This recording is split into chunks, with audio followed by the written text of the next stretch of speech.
3. Hi, I'm Prabhat Gautam here with Dr. Moses Seenarine. How are you doing today, Moses? I'm excellent, thank you, Prabhat.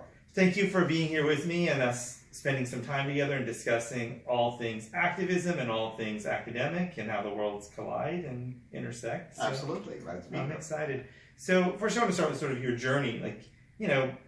Well-educated, you use 4-syllable words all the time, but what made you want to take the academic route and use it for the world of activism and making change in the world? That's a great question. Thank you, Prabhat. Well, personally, I've been on the activist path for a while, and I sort of felt that I'd reached a threshold where I wasn't getting more gains for what I was putting in, and I thought that I needed to take my activism to another level. So taking it to professional associations, organizations, conferences is a way of getting the same message out, but to key holders and decision makers that hopefully will make an impact. So that's sort of my new focus, is to address decision makers and get to the people who actually write reports and think about these issues at a policy level. Because your thinking is you can try to meet the masses and try to educate them, but if you go to the key decision makers, they're going to be the ones that are going to disseminate the information to everyone, right? So from a strategic standpoint, you're dealing with 10 people that can affect 10 million instead of trying to get to 10 million one at a time. Yeah, and I also think we need multiple approaches. You know, just the mass activists, community organizing, mobilizing. That's fine, and we need to keep on doing that.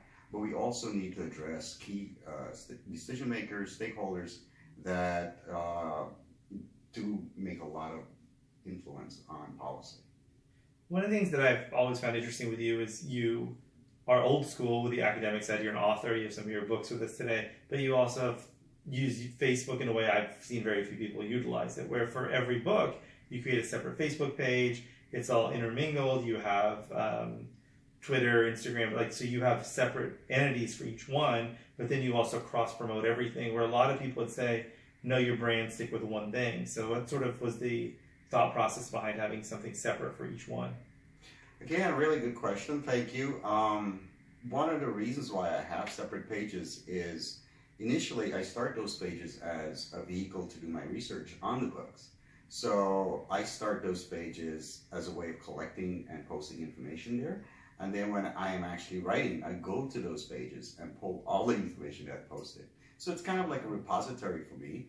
And then it really, over time, helps to shape my thinking on, what are the current issues, what are the issues that are missing, and what I can add. That's great. You're also creating your own followers for yourself by having so many different pages.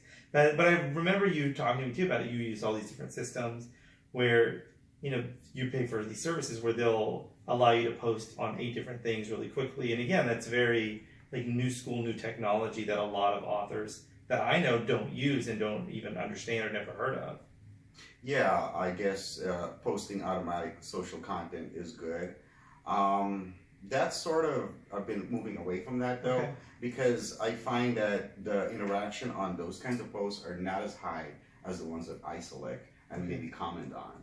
So, I think users are looking for some kind of a personal touch and not just sharing of information. That's great. So tell me some of the different activism. I mean, as far as I've known you, as long as I've known you, you do a lot of stuff in the environmental movement, women's rights, animal rights, equality. So sort of in that journey, how do you view yourself as what type of activist or just activist period? That's a good question. Thank you, Prabhat. I think that I've sort of evolved over time.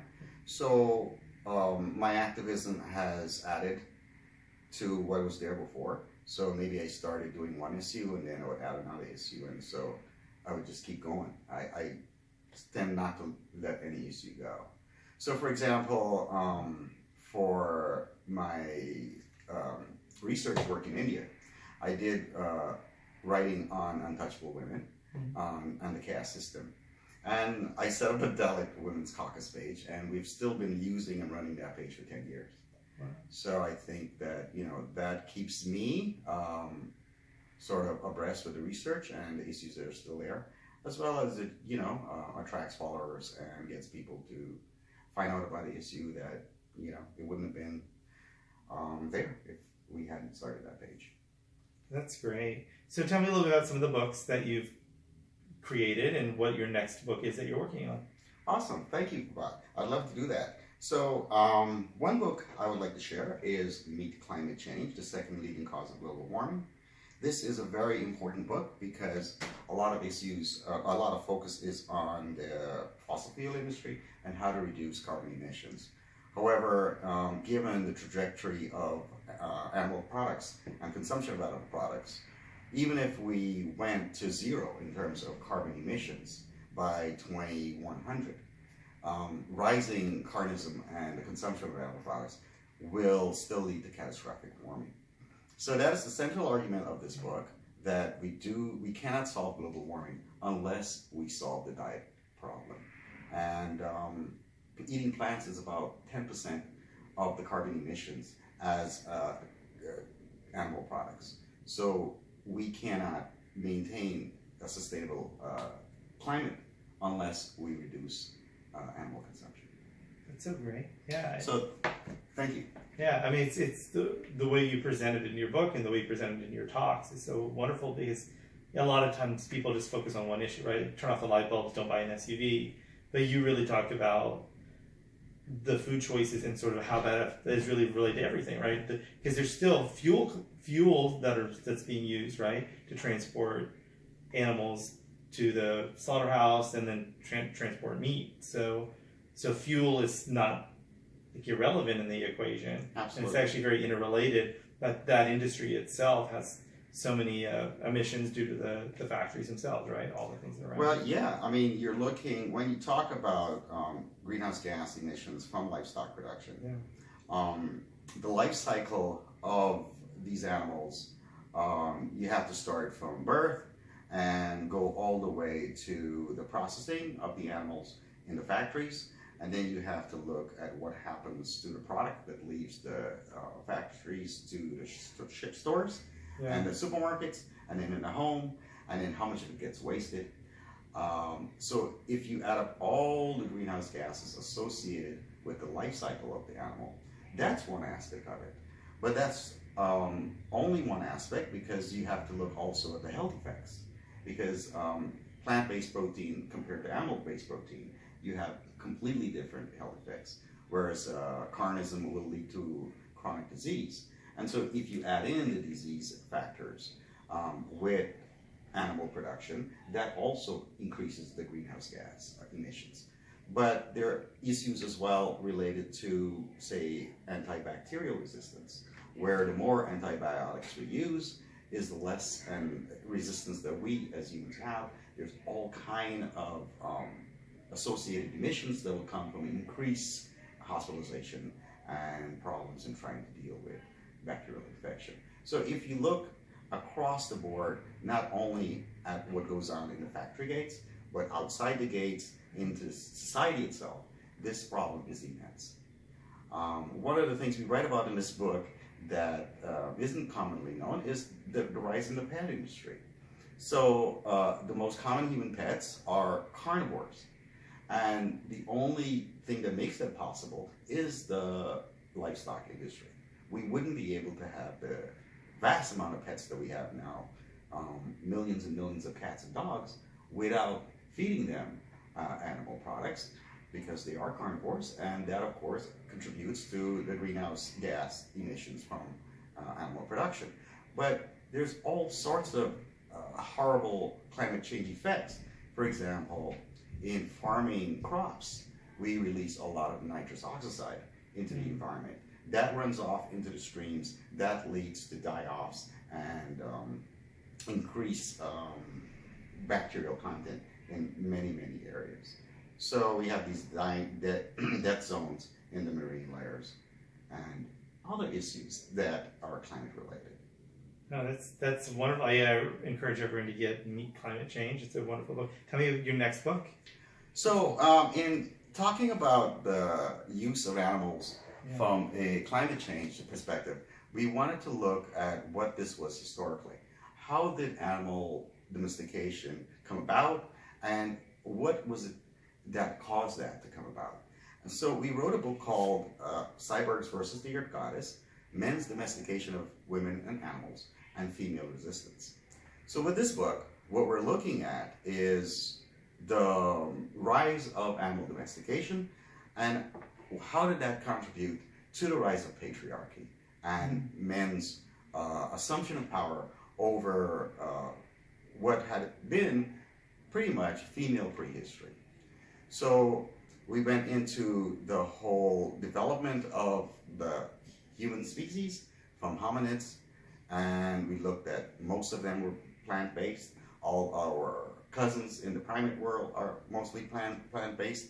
A lot of them are also female dominant or female centric cultures. And we ourselves as early humans were the same. And then we existed for a very long time in that and flourished in that female-centered, plant-based and respecting for animals and the environment community. And we had a sustainable existence for hundreds of thousands of years. So all of this changed 10,000 years ago with the domestication of animals. And we hadn't really domesticated animals before. Now there were domestication of dogs, there were domestication of cats, but this was something completely different now where we were domesticating animals for food. So before 10,000 years ago, when men started domesticating animals, we were really plant-based. And there was some, a little bit of consumption, but most of that was foraging or maybe finding stuff. We didn't really have a hunting-based culture. So the idea of raising animals and enslaving animals led to men also enslaving women. And we went from female-centered cultures to male-dominant cultures. And what I would call the cyborg personality, which is sort of like a hyper-masculine identity that is focused on domination and male supremacy.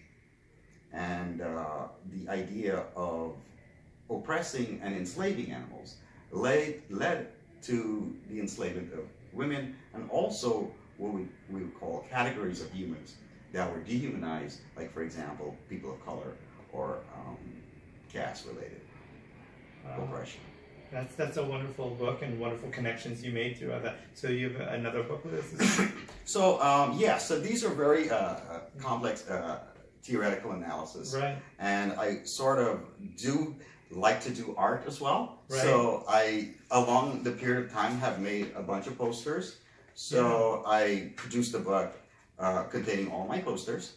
And these posters are climate related. And for example, I have one here with Bill Nye, Obama, and Mr. Tyson, I think. Mike Tyson. So, okay. So, yeah, so we have a book of my posters. Art. Yeah. So you're not just the academic, you're also a creative. Right. So before we go, what's your big encouragement for people that are wanting to get in the activist sphere? I know it can be really depressing, and a lot of people lose hope. What keeps you hopeful and motivated? Well, you know, there's a lot of change coming. Solar, there's a lot of awareness raising. There's people who are understanding that this issue is certainly more serious than we've looked at it in the past. However, for me, I really don't operate on a principle of hope. I operate on persevering and really going, you know, and doing what's necessary. Whether, you know, there's any kind of change or not, that's not pertinent to my work. For me, I have to do the work, and we keep doing the work. And Change will come. Right? And, well, you know, it's irrelevant whether it comes or not. For me, it's just the work that's important. Right. You know, and if we keep doing the work, then, you know, eventually it might catch up. Right. So, but if not, at least we're following our own integrity and our own principles, right, and doing what, hopefully, others, setting an example for others as well. You're doing your part, and you are creating change. I remember when I was co-founder of the Animal Advocacy Museum, you brought your amazing posters there and educated us about Van Gogh and Coretta Scott King and sort of their activist side of them, you know, in a way that people didn't really know. So you've done a wonderful job both with your lectures and your artwork, and I appreciate knowing you. And where can people find your work? Thank you. My main organ right now is Expire Press. So it's xpyrpress.com. Okay. And they can find all your books there, and they can find how to get a hold of you and everything else. Yes. Wonderful. Well, thank you, Moses, for your time, and thank you for all the activism that you're doing, and you are making extraordinary change. Thank you, Prabhat. Whether you care about making it or not, you are making it. Thank you. And keep doing the work, because I know that's all you want to do is keep doing the work. So, Absolutely. Thank you for your support. Thank you.